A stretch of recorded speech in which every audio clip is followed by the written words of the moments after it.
Let's strategize together. Let's hear it from an expert. Join the conversation, it's informative and free. You and me, let's talk some strategy.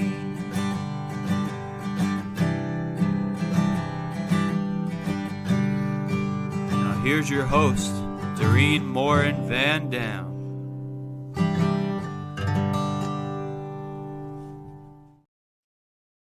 Hello, everybody. It is another episode of Strategy Talks. Welcome on this wonderful and nice right here in Vermont Tuesday morning. I have a wonderful guest with me. He's coming to us from Georgia. So I'll pull him up on the screen in just a second so you get to meet him. But before we do, I want to welcome everybody. If you're here live, hello. Thank you for coming here and watching us.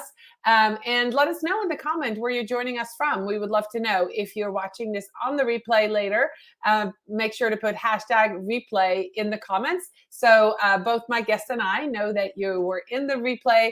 And if you have questions, you can ask us. And then a special shout out to our podcast listeners, because we do not want to forget you. If you're here and you're listening to the podcast, thank you so much and welcome.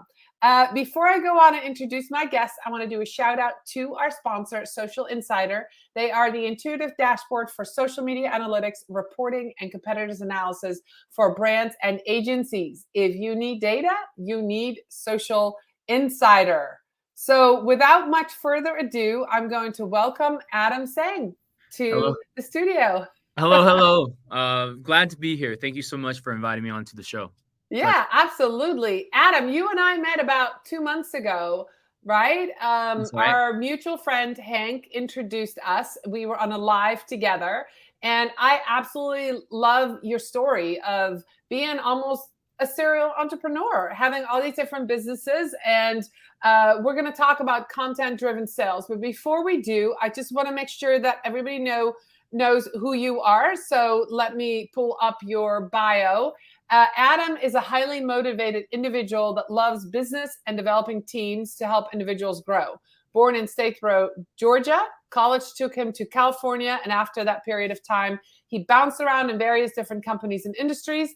He finally found himself back in Statesboro, and he started his entrepreneurial journey of restaurants, media productions, e-commerce, and now a PR agency. So you're well-rounded and you have your hand in a lot of different places. So want to talk about content-driven sales, e-commerce. Let's get started. Absolutely. I was enjoying the song that kind of like introed into this, and it reminded me so much of some of the content that we've been able to put out from our organizations. The one that really comes to mind is we did a rap video for one of the restaurants. So one of the restaurants is an Asian fusion type concept. And me and my team, we put together this rap video and we shot a music video inside the restaurant. It was called Welcome to So Yummy. And the video itself got around maybe 50,000 views within the first day on Facebook, did about the same on Twitter. And it had like what they call quote unquote virality, right? It had kind of like that type of impact. And it was the first time, because inside of marketing, a lot of times you don't really get to see the return immediately. You're, dumping money in, you're pouring money into it. But, the benefit of having kind of like both sides and being able to not only produce the concept and push it out, but also see the sales side and what impact it had. I saw sales jump maybe 20% the next day, just of, people in the area that, had never heard of the restaurant that wanted to go there. That honestly was about maybe 4 or 5 years ago. And that is honestly what really started my interest in kind of continuing to push me towards content, right? I realized that any sort of content that you put out into the world is going to work for you even when you're sleeping. And so that is why we kind of like, started investing in that. I love that. So that was the catalyst to you getting interested in media and PR and e-commerce. So here is a good lesson. Even if you're a local business, putting something out on Facebook, a funny piece of content that struck obviously chords? Was it funny or was it different or was it I, catchy? What was the virality of it? I think it had a lot to do with multiple different things. It was Okay. catchy. Even Yeah. even to this day, some people will come up to me and say, "Hey, great job on the rap video." I just had that happen, like a couple days ago when we did some content at the Statesboro Library. Yeah. And I think for me, what is I guess interesting there is that the more components that you can put in there was a little bit of humor. We had a dancer Sure. in the video. We had, it was a good song. It was catchy. People were humming it like, days after we kind of like put it out. And so when you have something that has all those components, it really has the ability to go the distance. Yeah. I'm not sure if the viewers are familiar with like the creed, the sailor's creed. There once was a ship Yeah. put out Yes. this. So we actually took that and adapted it to the other restaurant. And so because that's a seafood concept, we Yeah. kind of like rewrote the lyrics, we recorded it, and it acts as like kind of like more content that we can put out on that side. So honestly, there's a mixture of the creative that you kind of like, bring in for the purposes of pushing that out and getting attention into what you are doing. And I love that. And I think the point that I was trying to make earlier is that even if you're local, you can do that, Yes. put that out, and people will come into your place of business if they've seen it, especially if it's been shared, whether it's on Facebook or Instagram. And I also love that you're talking about video Mm, because there's quite a few business owners out there that are worried about video, about cost, how to put it together, how to script it, how to get started. Will it, is the time and money worth doing it, right? But it sounds like you did a rap video in the restaurant. yeah. What was production like? Because I think that's something that people might want to know. So you have people coming in the day after and still 5 years later are talking about it. Obviously, your sales went up. What was the investment of time or money into doing something like that? Because there was no guarantee. Of course. I think in here I have to give you a little bit of backstory. Yeah. So initially, how we got to that point was probably an investment of 1 or 2 years from before. One of my employees at the time at one of the restaurants came to me. His name's Ross. He's a business partner of mine now. He came to me and said, "I have interest in video," and during this time, I'm a huge fan of Gary Vee. I understand like, content, content, content, right?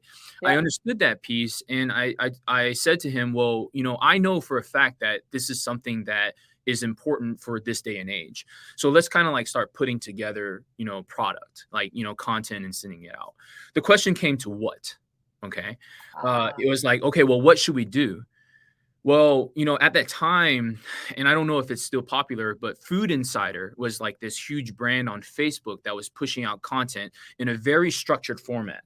We mhm. we were watching it and we were saying that, oh, there's how to make the food, even to like, the typeface in the blue and so forth and so on. And I told my Ross, I said, hey, I want you to copy every single aspect of this video I want when people see it that they can't tell the difference, that whether or not it's at the time the seafood restaurant video or an insider video. And that gave us the format because they had probably spent, I don't know, thousands, hundreds of thousands of dollars to develop that. So we kind of like imitated that, and that kind of like drove that piece. So at that point, we had been creating videos on a weekly basis for literally like a year, maybe 2 years.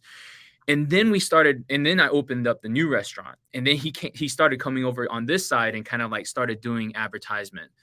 When the rap video came, it just felt right. It's one of Right. those things where, hey, like, this is an idea. And me and my business partner, we always been very in tune with the creative as well Yeah. as culture. So those two things, when I'm able to pull them in, led to making that happen. Creative and culture. I love that. That's really, really awesome. So you put the creative with the culture, you know what's trending. Yeah. And I can't help notice you're young. right? So Thank you. somebody who's watching and they're like, well, I'm not up to date on what's trending, or I'm not on TikTok, I'm not on Instagram, I don't know. You can partner with somebody who has that knowledge, right? Absolutely. And Absolutely. as long as what I'm hearing you say, as long as you're willing to consume, and I think that's an important part, consume some of this content that people like, to learn more about what it is exactly that people want, and then produce the content that they want. There's a lot of business owners, but even marketers out there that create content that they like. Yeah. That's a big mistake, isn't it? Mm. You have to do what the audience wants, right? And you have to kind of like review. You have to look at basically everything, the analytics from the month before, and see like, okay, what hit? And if it hits, continue to invest in that direction, continue to move that in that direction. Brought up something very interesting that I wanted to, point out. And it was this concept of, people that maybe are a little bit older, right? Or a little bit not as in tune with what's going on. Yeah. The thing for me is like, when I first started out, I wasn't very comfortable on camera. It takes time. Like it's a Hmm. muscle, right? You have to get comfortable in talking and putting out content, and it's one baby step at a time. It doesn't just happen overnight. People want to, go into the gym and then like you don't like are you lifting up the heaviest weight immediately? Are you running your marathon right from the rip? That's impossible. No, There's no way that's no. the case. It takes one step at a time, and even if it's a baby step is worth it. You Right. get one piece of content out there, and then you continue every single day. That's That's what my advice would be. That's awesome. I just want to acknowledge Lisa and Haley are both here and listening in. So Lisa and Haley, if you're here, you have questions, let us know. But that's absolutely, you are absolutely right. You have to consume the content. You have to you have to do it to get better. I love, there's a couple experts out there that say this. If you have a YouTube channel, go all the way back to the beginning and watch your first video. Don't delete it, because it's there as a reminder how far you've come. If you do not learn from your mistakes, you're never going to improve, right? So Yeah, just start somewhere. If you're waiting for the perfect video, what's yeah, going to happen? you're not going to do it. Not going to do it, Mm. right? And then Lisa says it does take time to get comfortable on camera, a muscle that needs to be built. Absolutely. I know Lisa is working hard on getting video going. And as much as I tell other people to do video, I actually am not on video that much, except, well, every week live, of course, but I don't do a whole lot of pre-recorded stuff. But I'm always game. My personality is one of, if you want to collaborate, or I'm there, like Yeah, I like to be with other people. And if that's your personality, you're watching this and you're like, yeah, I'd rather be on video with somebody else, do what I do, interview somebody. yeah, There's Adam who's keeping the conversation going. And every week I have a new guest with me. Even if I have not if I don't have the expertise about everything, they make the show amazing. So a podcast or a live show might be great if you don't want to be on there by yourself. Line up some guests and start talking. So it's a great way to get started. I think pushing through as well. I can tell a little bit of my story when I first started. I was going on Snapchat, and I Mm. would greet the world every single morning. I would say like, super high energy, like, good morning, Snapchat. How's everybody doing today? And it became almost this routine of getting comfortable, right? Like that's what you have to break through. And it doesn't feel good. It does, like initially when you're like, oh, like, what do I do? Is this my angle? Is that my angle? Like, where is it at? But you've got to be able to, just get the content, look at it, examine it. And you said something extremely valuable. It was, how do you make it better next time? Mhm. That is like, that repetitive, that desire for improvement basically is everything. In Mhm. everything that I do, that's the energy that I put in. Yeah, that's one of the principles of Agile, right? So at the Mm, end of when you finish a project, or you finish a sprint, you finish a task, you don't just say what worked and what didn't, but you actually talk about how could we improve it next time. You have to have iterations of improvement. So I love that you use that. So let's talk a little bit more about content-driven sales, right? yeah. You do sales. You have an e-commerce business. Yep. Can you tell us a little bit more about that? Yeah, so the product is something that me and another business partner of mine, he came up with. It is called the Whiskey Grail. It is a charred white oak cup, drinking vessel, if you will, Hmm. meant for drinking bourbon. Basically, we manufacture them in Statesboro. And we started the company about roughly a year ago now, like in the maybe a year and a half, Yeah. during the middle of COVID. It was a really weird time. And the story there was I had been working really hard at pushing Instagram as well as Facebook. We were doing super high quality photos, and really we weren't seeing any sales. And it didn't really change until this single video that we put out on TikTok. And it was kind of like our backs were against the corner. Sales weren't there. We had tons of inventory. I was even pulling like my staff over there to do certain things at the other like facilities, like cleanup, so forth and so on. And what ended up happening is that video got 340,000 views, and it completely changed the game in terms of like sales. We saw sales like pour in, and I urge everybody to invest in that platform, just because I'm telling you, like I put that same video on Instagram, and it did not have nearly as much impact. And it's because the algorithm works differently on TikTok versus Instagram. Now, there are certain things that do work on Instagram as well, but in here, I think that TikTok is a platform that is, if you have an e-commerce product, that is definitely something that you should spend time on. That's great. I remember you telling me about that a couple of months ago, and that you kind of pointed out the difference between TikTok and Instagram at that point. And I just want to make a point here is that you have to test, right? Adam tested TikTok and it worked and it drove sales because he has a specific product that he's selling. If you're selling a service, if you're selling a course, if you're selling, it depends on where your audience is, but there are definitely people on TikTok who are interested into a bourbon cup, right? Because they drink bourbon and they like the entertainment. And so you figured that out. Now, since then, I'm assuming you've stayed on TikTok. Absolutely. Correct. And you're building your brand on there. And then you from there drive people to a sales page or to your e-commerce shop. Yep. So we're driving sales from TikTok directly to that page. Now, in here, it's ebbs and flows, right? Like not every video is going to get 340,000 views. But, consistently posting and putting out, interesting pieces of content, and story really sells, right? At the end of the day, we are all kind of like storytellers, and and in our brands. And the more of a story that you can tell within kind of like your social media and content, the better it's going to do. Gone are the days that all it takes is a picture. You can no longer just take a picture of a great looking picture and then expect, a return, because it's so noisy out there. Right. You have to be doing something different. Yeah, that's really, really great advice. But before we leave, and thank you, Adam, this was really great information. Before we leave, I have a rapid fire round. So I'm going to ask you this or that: win the lottery or land your dream job? Oh, I have my dream job already. So let's go lottery, baby. Let's do it. Buy a ticket for this Friday.